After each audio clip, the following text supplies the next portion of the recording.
Eu queria ter sido a Hebe. Porque a Hebe, ela chegava assim e falava, ui, gracinhas. Né? Mas não dá para ser a Hebe no Brasil hoje. Aliás, eu fico imaginando, se a Hebe estivesse viva, qual ia ser a alegria dela de apresentar o programa. Porque não dá. Hoje só tem notícia boa aqui, como vocês imaginam. Só tem aquelas notícias que é pior que coice de mula com ferradura enferrujada. Conosco, hoje, ela, Júlia Lucy de Rosa. Olha que coisa mais linda, mais cheia de graça.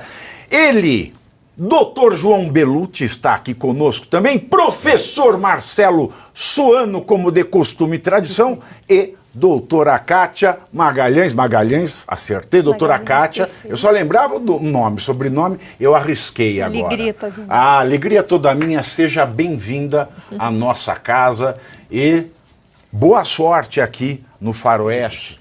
Vamos começar com os Estados Unidos para a gente rufar, para a gente chegar no Brasil, né? Vamos ver a desgraça alheia, se bem que eu acho que não é uma desgraça alheia, mas em uma troca de ataques pessoais, em tom bastante agressivo, o presidente dos Estados Unidos, eu não consigo imaginar o presidente dos Estados Unidos sendo agressivo, mas a notícia é essa, Joe Biden e o ex-presidente Donald Trump, deu uma envelhecida o Trump, hein? Fizeram ontem o primeiro debate presidencial das eleições no país, que acontecem neste mês de novembro. Ambos abordaram diversos temas, como aborto, traição, guerras e economia. Traição é ótimo, né? Segundo a avaliação da imprensa norte-americana e de analistas, Trump foi o vencedor do debate. E o péssimo desempenho de Biden abriu uma discussão no Partido Democrata para uma possível substituição do político na corrida pela Casa Branca. No enfrentamento a Trump, o presidente congelou, cometeu diversos deslizes e perdeu a linha de raciocínio algumas vezes, com declarações imprecisas e confusão em diversos temas. Como eu não vi o debate, pergunto aqui quem é que assistiu esta... Assistiu, João? Assisti. Como é que foi? Olha, como tá aí na notícia... Não tem melhores momentos pra gente passar, Alemão? Vê aí se tem. Eu acho que já vai ter também com a fala em português, com a inteligência artificial. Já deve estar disponível, inclusive, porque foi bem constrangedor, né? Boa tarde, Pavinato, colegas da mesa e toda a audiência. Foi um constrangimento do início ao fim, né? Visualmente, né, o corpo fala, e o Biden tá com muita dificuldade, né? Teve lapsos de raciocínio, ele ficava olhando hora para o lado, hora para baixo, não sei se ele estava procurando. Foi tio Paulo total, tio Paulo total. E o Trump também, como você colocou, ele deu uma envelhecida. O Trump tem 78 anos e o Biden 81. Foi até uma das perguntas, Trump, ao final você vai estar com 82, 83 e o Biden 86, como que vocês vão fazer? E ele se defendendo, não, estaremos lúcidos e tal, mas assim, o Trump atropelou, foi muito melhor. Depois, inclusive, o Trump fez um discurso lá, ele falou ali para a plateia mais de uma hora. Ele tem essa cancha, né? Ele é um homem de falar de mídia, quase uma janja ali. O Biden usou isso no debate também, falou a história da atriz pornô, falou aquela história da atriz pornô, o Trump se defendeu, foi difícil pro Biden, até a CNN, lembrando que o Biden jogou em casa na CNN, né, tava jogando em casa e até a CNN criticou. É contra o Trump? Eu não sabia. É, bastante contra o Trump. Mentira. E até a CNN reconheceu, falou que foi um desastre, e aí se cogita agora, né, trocar o Biden, né, já é uma tese que vem ganhando força, seria a Michelle Obama, não sei quem seria, mas assim, eu não acho que o Biden vai desistir. Eu acho que ele vai até o final. Você sabe que o Kennedy Neto, Bob Kennedy Neto, acho que é Neto, não sei se tem Neto ou não no nome, não sei, mas o Kennedy, que tinha um Kennedy que queria correr independente, né? Será que ele volta para o democrata? Será que eles vão escolher a Michelle Obama? Porque a Michelle Obama, ela teve a personalidade cultivada, né, ao longo dos últimos tempos. Mas quem mais viu o debate? Eu não vi também. Vamos lá, Júlia Lucy. Boa tarde a todos. Nossa, gente, ontem foi realmente constrangedor. E o Trump, ele foi muito melhor do que eu imaginava, porque ele foi muito preciso, ele não foi agressivo. Eu estava com medo do Trump ser agressivo E aquilo que eu comentei ontem, né? A população não gosta quando uma pessoa vai muito pesado em cima da outra. E ontem a gente teve um debate diferente das outras oportunidades, não havia público ali.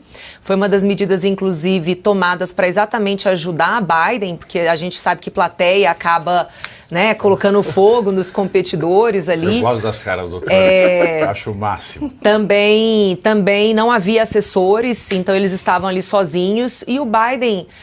Não, põe essa imagem de novo. Ele aí. Estava perdido. É o boneco Josias... Boneco Josias e o Trump. E ele demorava muito para reagir, né? Qualquer expressão dele, teve uma hora, por exemplo, que o Trump falou: você é o pior presidente dos Estados Unidos. E aí ele demorava para rir, ele demorava para entender o que estava acontecendo. Ele ficava muito tempo com a boca aberta.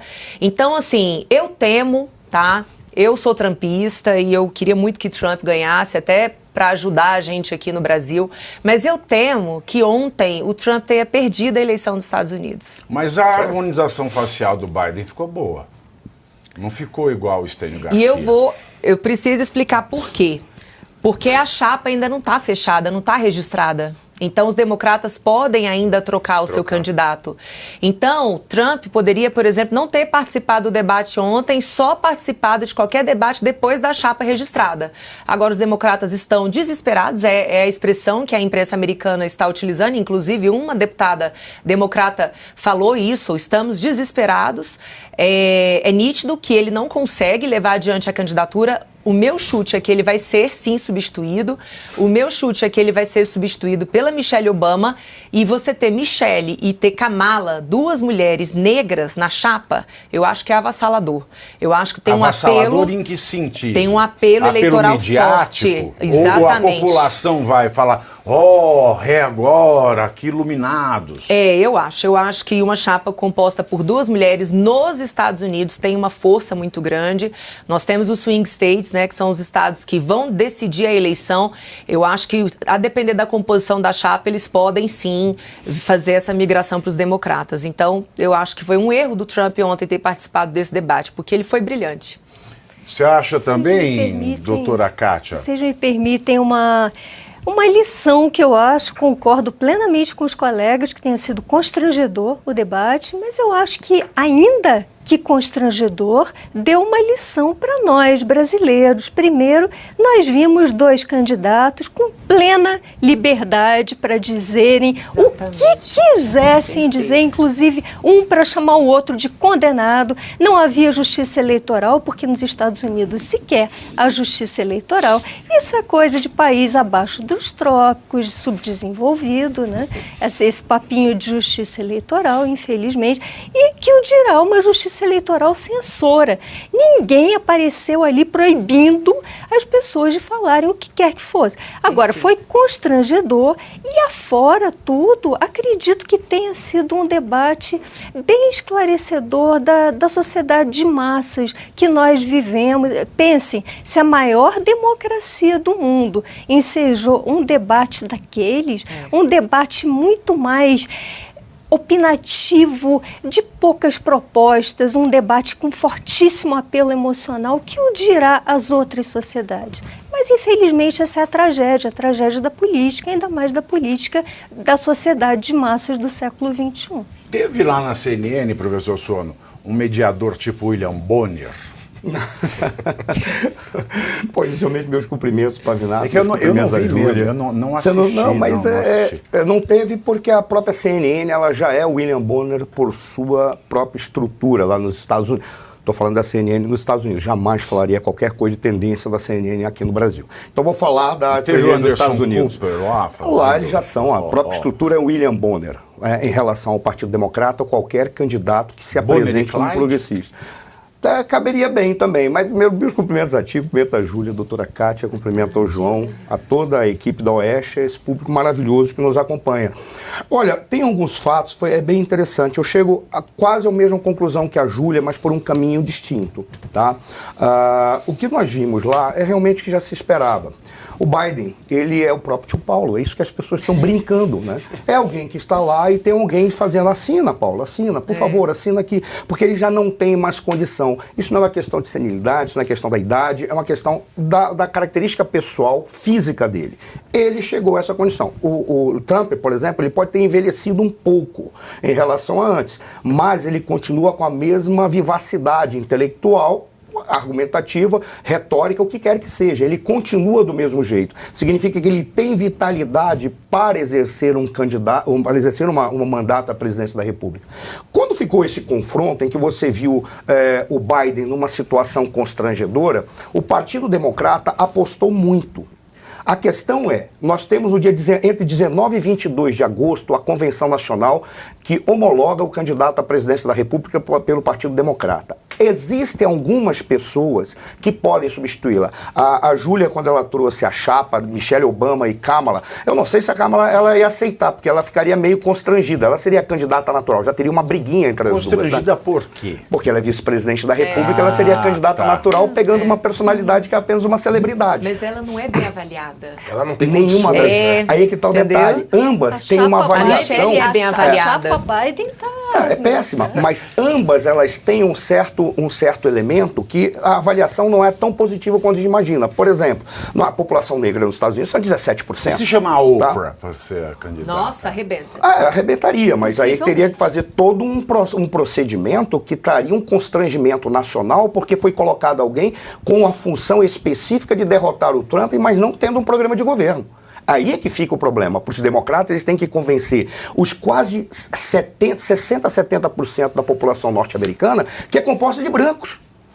É isso, a maioria do americano é branco. E o que vende dos Estados Unidos do Brasil é uma realidade da Califórnia, Nova York, Washington, Chicago, que não é a realidade americana. A realidade americana é aquele cara que está lá isso no aqui, interior. é o oeste. Mas é mais ou menos isso. É Yellowstone. É aquele redneck que está lá trabalhando. Esse público é conservador. Esse público, aí ficaria uma situação. Como lá a eleição não é obrigatória, o voto é facultativo, poderia, da mesma forma, uma campanha como essa, vinda apenas para derrotar um cara que tem um discurso que diz o seguinte: olha, a confusão da guerra da Ucrânia não deveria ter acontecido. Eu concordo com ele. Poderia ter sido evitado, olha, muito antes. Tudo bem. Eu entreguei o país numa condição que a economia estava caminhando bem. Você destruiu a economia. Tinha uma proposta com a lei dos imigrantes. Todo mundo acusa o Trump de ter sido contrário à imigração. Não é bem isso. Tenta ser imigrante no Canadá, que é um dos países mais desenvolvidos do mundo. Tem um critério, uma lista de critérios que ele só aceita se você cumprir aqueles critérios. Tem que ser alguém que acrescenta à sociedade canadense. Não é qualquer um que vai para lá porque quer brincar de ser canadense. E ele foi apresentando uma série de elementos que, dentre os mais importantes, é aquilo que ele fala. A minha preocupação da economia é gerar emprego nos Estados Unidos. Quem vocês acham que elegeu o Trump no primeiro mandato dele? Foi exatamente o proletário, foi o trabalhador americano que estava vendo o emprego embora. E ele disse: eu quero trazer o trabalho para cá. Eu não quero mais o trabalho lá na China com a Apple. Eu quero a Apple aqui.